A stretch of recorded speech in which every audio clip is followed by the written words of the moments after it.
Leigh Matthews, Caroline Wilson and Bruce Eva with you. And Sam Docherty has joined us in the studio. Doc, along with Richo, will be providing expert commentary this afternoon on the Crows and the Kangaroos, which is an intriguing matchup in itself. Good afternoon, Doc. Good afternoon, Beaver and Caroline. And Leigh, I can see you Doc, on the screen over there. Yeah, I'm here. Hello, Sam. A lot of intrigue in your vernacular today, Bruce. Were you intrigued by Michael Voss's comments earlier this week when he did that interview after he left Carlton? I certainly was, as were you, and I think as was Leigh. And Doc now, well, he knows why he's been brought into the studio, into the commentary box a bit earlier from when his shift actually starts to respond to what his former coach had to say about him in his exit press conference earlier in the week. Let's have a listen to it now. In Doc's instance, is he just should know better about what it's like to be that person inside the building. And I just thought that would be more an insightful conversation rather than just join the masses. But and you know, like whatever Sam does next is completely up to him. But that's the type of energy thing that we need to shift. Were you joining the masses? I think what he's in your assessment, is that what he's saying? I think he's referring to the voice note. If he's referring to my whole media commentary, I find that a bit hard to cop. But so the voice note. If he's going off the voice note to Dan Gorringe, then he's jumping to the conclusion that I sent that to him and wanted it aired, which we've been through this back in round one. I didn't want it aired, so of course it wasn't at my insightful best when I'm talking to a mate over a voice note. But if you're going off any of my other commentary around the club, I think I've been fair. I think I've been just. I've come into this industry in a sense of trying to give an opinion without slamming anyone, and I feel like I've done that to the best of my ability. I haven't jumped on like a lot have in the media on the club or on Vossi. I've actually backed him in to not get sacked in round 4 when everyone was calling that. So, yeah, it's interesting commentary. I listened to it and thought not much of it in the end. It is what it is. He's allowed to have his opinion and say whatever he wants. When did you last have a private conversation with Michael Voss, and what tone did it take? No, I texted him after the voice note came out, and it was amicable. I said, I'm not coming for you. I'm not chasing headlines. That's not what I'm trying to do. This instant around the voice note, as I've explained to everyone a few times, it's not what I wanted. It's not the way I wanted it out. The analysis that I did the night before. So I explained all that to him, and he said, no worries. I get it. I'm just protecting my people at the footy club, which that's fine. Did you have a difficult relationship with Michael going back to the Lions and moving forward to Carlton? No, I always had a great respect for Vossi as a coach. There's elements of when he came to Carlton and the shift away from me being in the leadership group, my opinion wasn't as valued as what it was prior to that, and that's okay. That's his decision as the coach. But he moved you out of the leadership group when he arrived. Yeah, that's what happened right at the start. I was after going through cancer. That was the decision that the club made, and I never kicked up a fuss. I never made a big deal of it. I still led and led the footy club as well as I possibly could. But ultimately, that's fine. That's showing that he didn't really want me in there and didn't want me to be part of it. So that's okay. I'm old enough and wise enough in footy. That's what happens. So no, but it is what it is. I've got full respect for him, and I think he handled himself actually amazingly through the week, apart from the parting shot at me in his little presser. But other than that, I thought he handled himself amazingly across the whole year, really. I got a lot of admiration for him. So why do you think he removed you from the leadership group? Well, I think it was off the back of wanting to. Well, it depends which way you look at it. There was a narrative around my health. It's not. I wanted to still lead the footy club. That's what I love doing. More than happy to step down the captaincy at that time. But I loved leading the club, and it took some adjusting, definitely. And you go from being in the room and having that discussion and being part of it to not, and then you kind of just have to ride the waves and not be able to say your opinion or have that behind closed doors. And that's so it hurt. It did at the time, yeah. I'm not going to lie about that, but it's part of footy, and I understand that, and I got on with my job for the whole time I was there and never brought it up, and here we are. This is the first time a lot of people would be hearing about it, and I just did what I could at the footy club. Sam, can I just ask you about when the team was flying there in 23, early 24, then obviously went off the boil this last 18 months. I mean, you were there kind of to the end of 25. How did you see the transition through that 3-year period from very good to really struggling? Yeah, ultimately, my view of it is of a senior player, and I've voiced this across when I finished footy. I would have loved the club to really double down in that moment and get some pieces into the footy club to help us win. I don't really feel like they did that at the time. And from a cultural perspective, I think we, as a footy club, kind of went away from what made us really good through that period of time, and slowly but shifted towards probably a bit more of the youth and a bit more of what's next. And that was through coaching, analyst management and selection across that whole period of time. And ultimately it hasn't worked out. And that's from players being shifted out of the footy club. There's from guys leaving. There's a number of things that happens but to go from a prelim to essentially what will be a bottom four side, you'd think this year, unless they can really turn things around, but bottom four at the moment, it's been a pretty big shift in the footy club. What do you mean by culturally? What were you hoping to bring in culturally when you were starting to, or that was after the top 4 year, you thought changes could have been made to go all the way? Well, from a changes to be made in terms of the list management. I would have loved to address some of the issues we had within the team in terms of positional strengths and really doubling down on that. That's what I would have loved. But you've got to take this from a grain of salt. Like, I'm a senior player that has spent 10 years at the bottom of the ladder, that worked our backside off to get us to that moment, and we were kind of on the knife's edge of, like, if we got. You got to take this, because the year after we got very injured, so you can kind of rub that one out. But that's just my view of what I wish that's what the club did. But ultimately, I'm not in the decision making of how these things are made behind the scenes, and that's what happens as a player. You just roll with the punches of what you get, and you try and go and perform the best you can.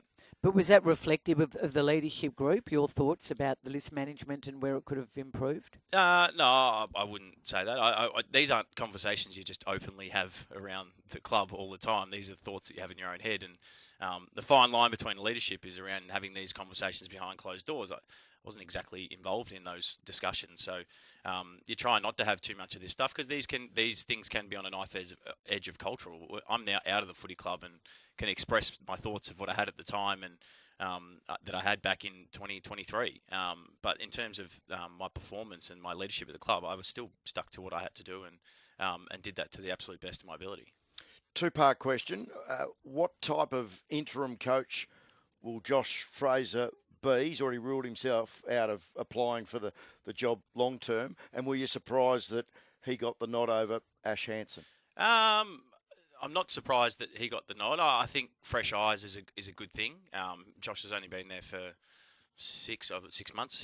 He came at the back end of last year.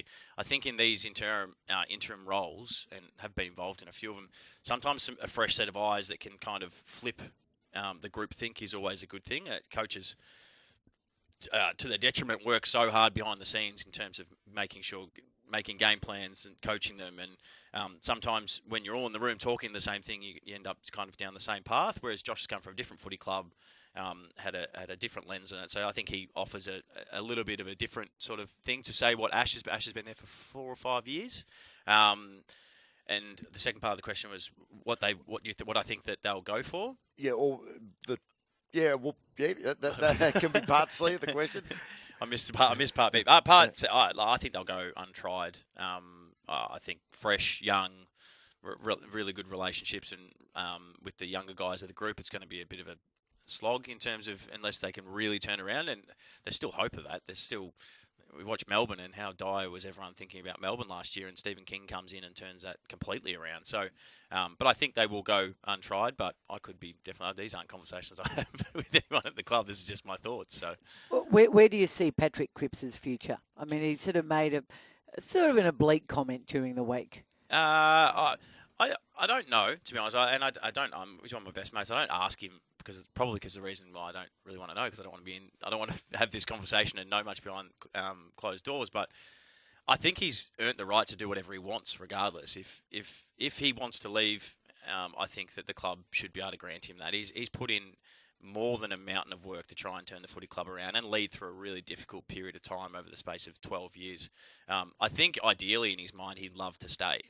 He's a very, very loyal guy. He's a great leader of the footy club. I think he'd love to be there, but who knows what's going to happen over the next 12 to 14 weeks. As I said just before about all what we've just been talking about, there's a lot of things that are going to happen that are outside his control in terms of who's coach, what's the list direction, where's the club going. He's going to have to make his decision off that. I think he's still contracted as well. So I think in the perfect world is Carlton's performing well and he's there and he plays his whole career out there. But there's no guarantees of that. But worlds aren't perfect. I mean, no, that's would you like to see him go elsewhere and have success if that's what he chooses? Do you think that's what you're saying, he deserves that? I think he deserves that as an option if that's what he wants to do. If that's ultimately where he wants to go with his career and he wants to chase that ultimate success in the premiership, I think the club would owe him the right to be able to go do that. I just want to play you a comment after the game by Collingwood coach Craig McRae when he was asked about would Scott Pendlebury have made the difference and were there any regrets. Here is Craig McRae.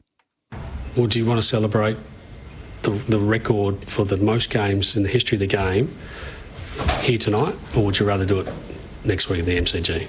That's a simple question, and I respectfully, when Pendles has played that many games, we want to make sure that we celebrate him in the right manner.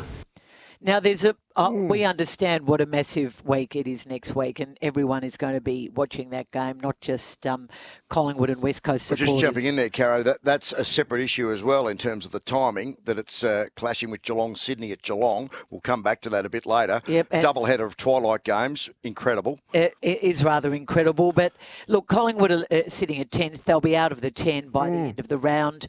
They would have had 6 extra points, you could argue, and would be sitting at 6th or 7th had Scott Pendlebury maybe not played on Anzac Day and played against Hawthorn when it was a draw and played last night.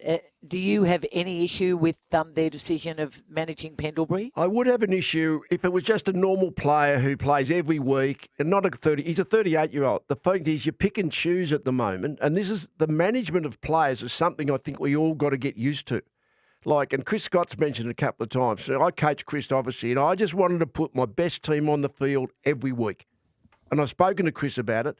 But Chris and Geelong have so effectively in this last generation said, no, putting our best team on the field every week might mean long-term, that might help us today, but long-term, we're going to suffer. We've got to manage our players, particularly the ones, Patrick Dangerfield at Geelong would be a prime example.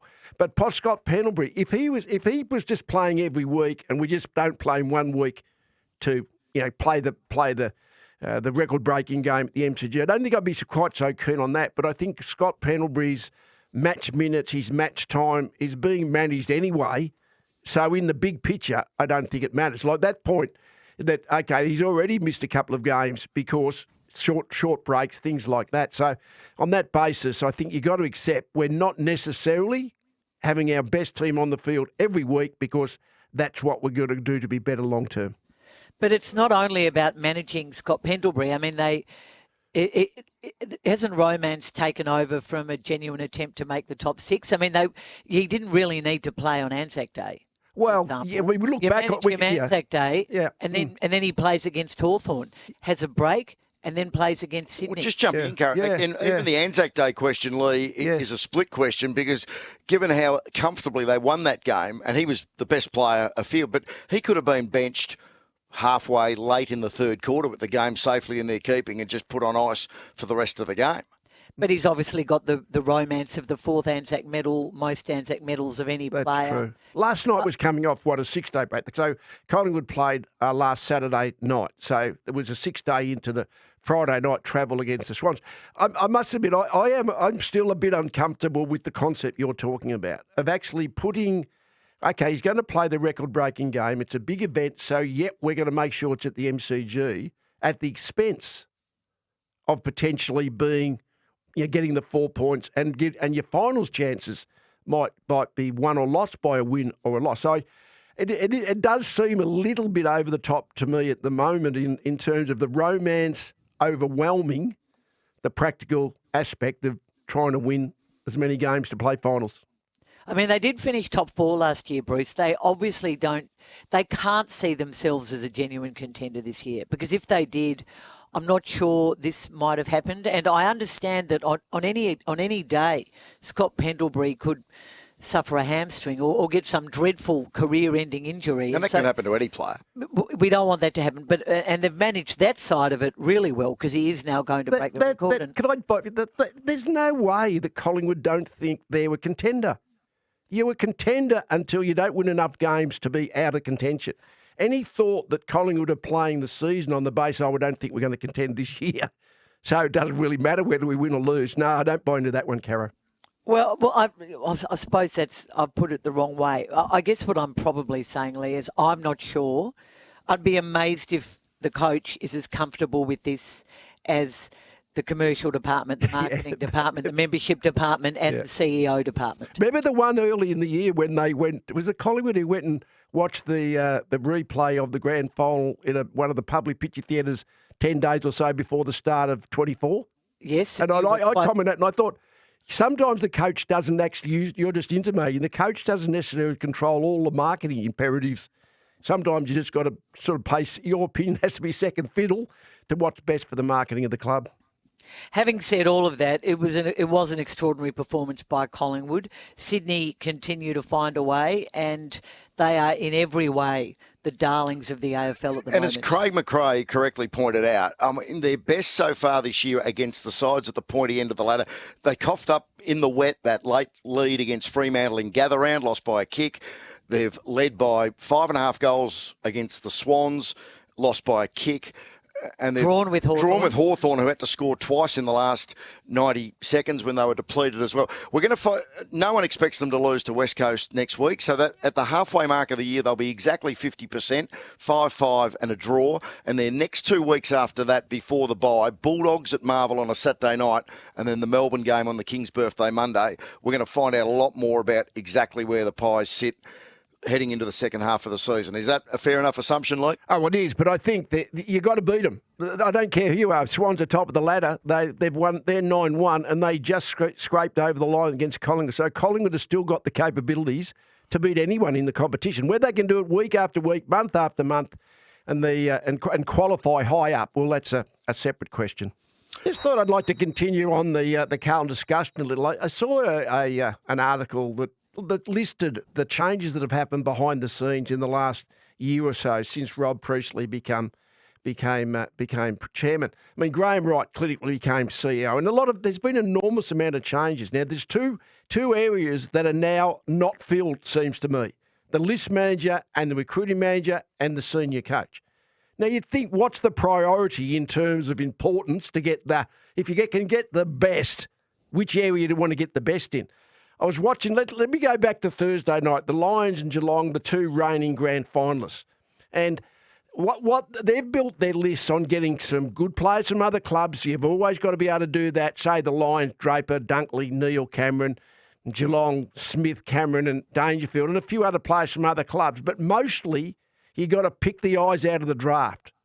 Would you believe me? I mean, the Lions had a couple of early draft choices. The father and son's been really good for them, of course, and McCluggage and Rayner when they were sort of bottom four.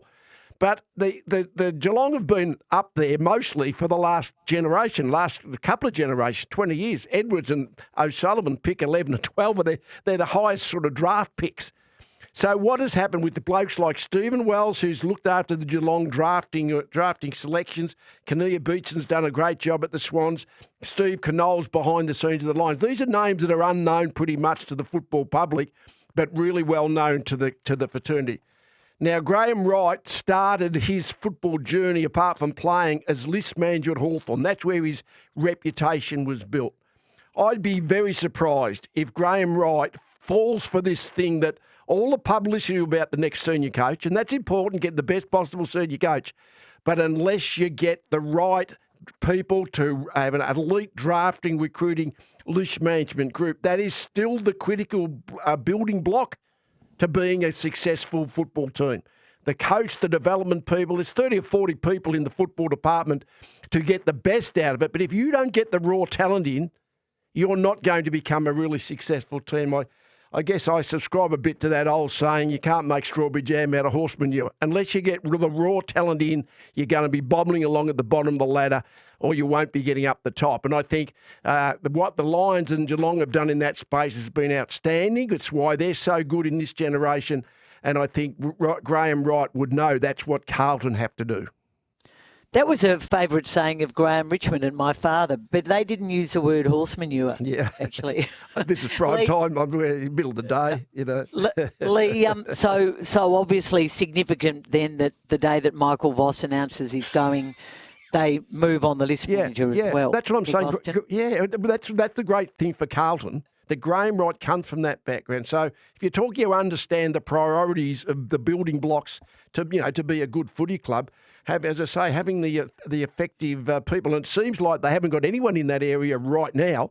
So the positions that need to be filled are the recruiting manager, the list manager, and the senior coach, and maybe some people around it, because all of them are teams. The coach has a team, the list management has a bit of a team, and same with the recruiting. But getting that right, Graham Wright would know from his own experience that is going to be critical to Carlton's future. Yeah, well, obviously Tasmania looking for a head of footy, Carlton looking for a list manager. We know that Melbourne's Tim Lamb, Adelaide tried to get him. They're hot to trot at the moment, trying to find a decent list manager. Leigh, Sam Docherty, who didn't hold back in some of his comments about Carlton's missteps and his own relationship with Michael Voss, thinks that they will go for an untried coach.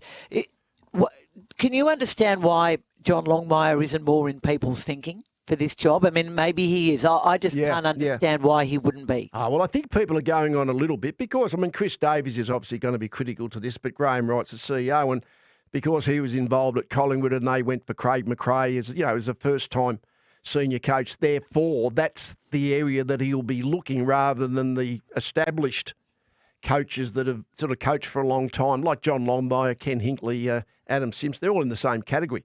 But I don't think anyone knows. I think this is an area that unless you're inside the club, and I'm talking your Rob Priestley, Graham Wright, Chris Davies, they'd be the key trifecta, I would have thought, of what do we want going forward. And then it's a matter of when you're talking to the people, you've got to be careful. Some people can sell that they're going to be a good coach and not be a good coach. But I think these people will speak to a lot of people and then get the vibe, or okay, which of these candidates is best for us?